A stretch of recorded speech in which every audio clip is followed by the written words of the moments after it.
tayo sa Agas-Agas Bridge. Agas-Agas Bridge dito sa Southern Leyte, guys. Ito yung pinakamataas na tulay, guys, sa Southern Leyte, guys. Mataas, guys. Yan. Agas-Agas Bridge, guys. Malalim, guys. Grabe.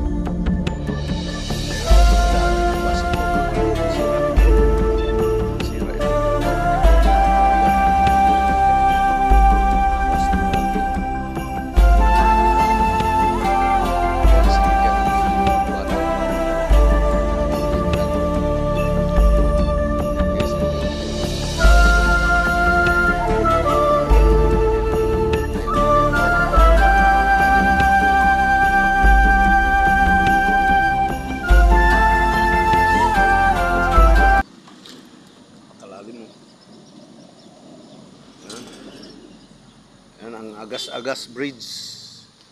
Agas-Agas Bridge ng Southern Leyte. Ayan, no. Bago ka makarating ng Liloan, guys, pag galing ka ng Tacloban, ayan, dadaan ka dito. Oo. Okay, pero yung mga bus galing Tacloban, umiikot yan. Papunta ng Liloan, Southern Leyte, naikot. Pero di, sa Silago na sila nadaan. Kasi malayo na yun doon eh. Malayo na yun. Pag umiikot sila ng Southern Leyte, malayo na. Tacloban, Masin, hanggang Sugod, Liloan. Yan, malayo na. Kasi Silago ang daan nila. Pero pagkagaling ng Liloan, papuntang Tacloban, mga bus, naikot sila. Yan, ikot sila ng Sugod, Bato, Maasin, yan. Hanggang Palunpon, Leyte, guys. Doon, akyat ng Ormoc yun. Kasi hindi sila pwedeng dumaan dito. Kaya malayo ang daanan. Pagkagaling Liloan, papuntang Tacloban, malayo pag nagbus ka.